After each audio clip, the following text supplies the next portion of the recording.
এখন দীঘাতে আসা মানেই হচ্ছে মূল আকর্ষণ জগন্নাথ মন্দিরটাকে দর্শন করা। তো সেই উদ্দেশ্যে বিকেল 5টার সময় বেরিয়ে পড়লাম। একদম হোটেলের সামনে থেকে দুখানা টোটো রিজার্ভ করে নিয়েছি, চলো যাই। আর আসা যাওয়ার পথে বহুবার দেখলাম যে লম্বা লম্বা লাইন, যায় না কতটা কি ঢুকতে পারবো আর কি প্রবেশ করতে পারবো, চলো দেখা যাক।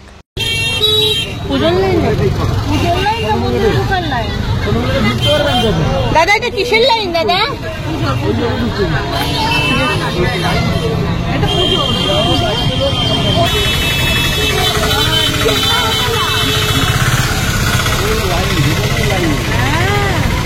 বাবা ভোর 6টার মধ্যে এটা খুলে যায় আর তখন থেকে মানুষের লাইন পড়ে।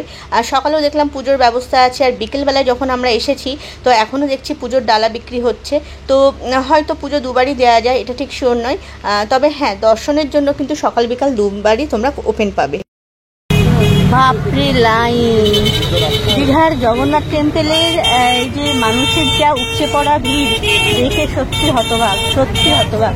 আর হবে বাই না কেন, এত সুন্দর কাজ। দেখো লাইন, দেখো এই লাইন চলছে পুরো। জুতোগুলো দেখ বাইরে খুলেছে কে বাপু, এইভাবে কি করে জুতো রাখবো?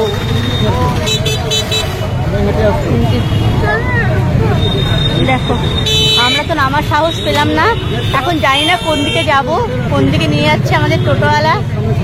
তো দীঘাতে যে এখন মেইন আকর্ষণ ব্যাপারটা হয়েছে জগন্নাথ মন্দির, তো এই হচ্ছে সেই জায়গায় দাঁড়িয়েও আমরা ঢুকতে পারছি না। উপচে পড়া মানুষের ভিড় দেখে সত্যি হতবাক, আমরা নামার সাহস পর্যন্ত পেলাম না।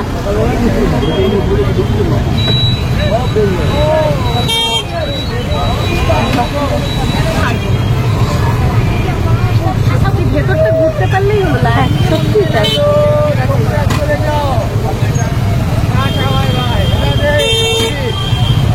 আরে বাই বাই জগন্নাথ দীঘা, জয় জগন্নাথ লেখা আবার এখানে দীঘা। আমরা এখন এগিয়ে যাচ্ছি আরও আগে 6 নাম্বার গেটে। তো বললো ওখান থেকে নাকি ভিতরটুকু যাওয়া যাবে খুব ইজিলি।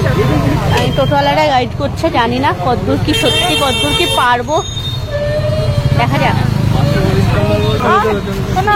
তো এই বিল্ডিং এর সামনে নামলাম, নেমে এখান থেকে সোজা 6 নাম্বার গেটে যেতে হবে, ঠিক আছে? ওখান দিয়ে গিয়ে জুতো রাখার জায়গা আছে, তারপরে নাকি ওই ভিতরে প্রবেশ করতে দেবে। এই দিক দিয়ে সোজা মানে টেম্পেলে ওটা সামনের দিক, এই ব্যাক সাইডটা তার সাইড দিয়ে বেরিয়ে যাচ্ছি আমরা। এখানে কি ও জুতো রাখার জায়গা এখানটায় করেছি,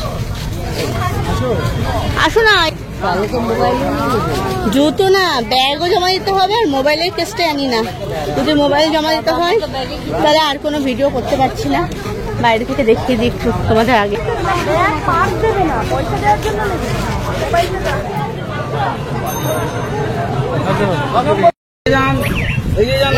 এন্ট্রি নিয়ে নিলাম। দেখো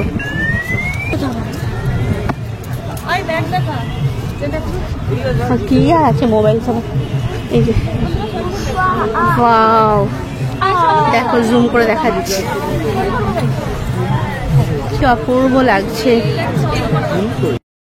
যাই হোক আমরা ঢুকতে পেরেছি, 6 নাম্বার গেট দিয়ে ঢুকলাম। অতটা লাইনটা হচ্ছে পুজোর লাইন বা কিছু হবে।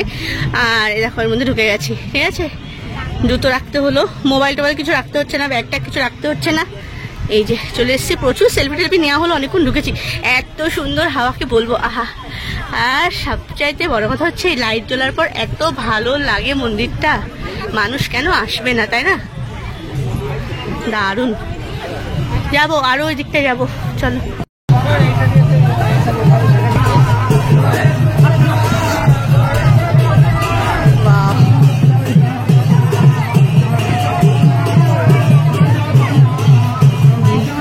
দেখো পুরো উপচে পড়া ভিড় বলে সেই রকম অবস্থা।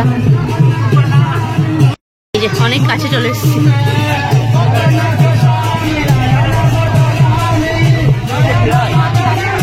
আহা দারুণ দারুণ।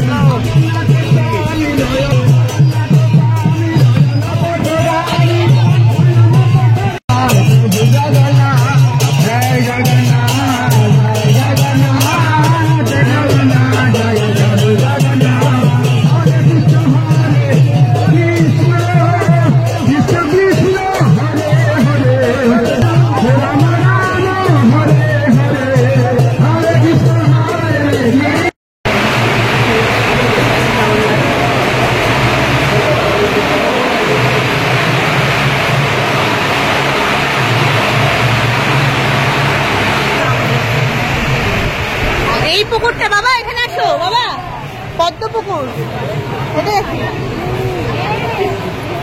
পদ্ম পুকুরটা দেখি। এইটার কথা বলছিলে?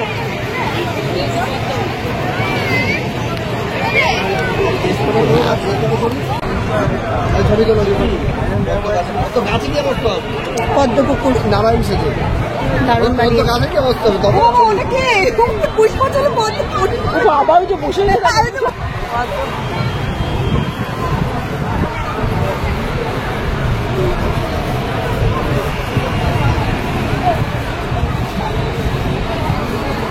লোক নামছে এখনো কাতারে কাতারে।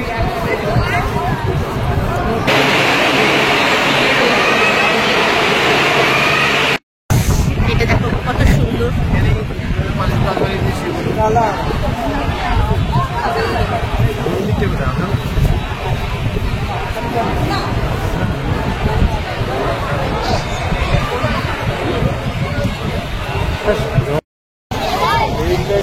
সিরিয়াসলি এখানে এসে ভীষণ ভালো লাগছে, ভীষণ।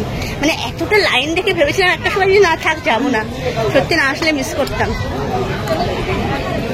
দারুণ লাগছে।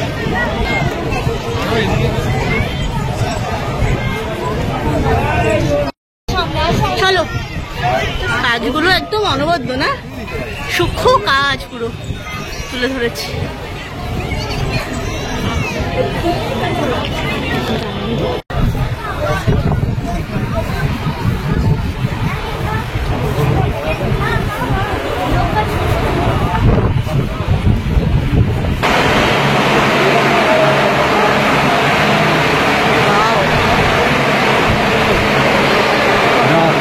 গিয়ে বসে দেখবি কি হাওয়া, যাক খুব ভালো দেখলাম। এবার বেরিয়ে যাচ্ছি।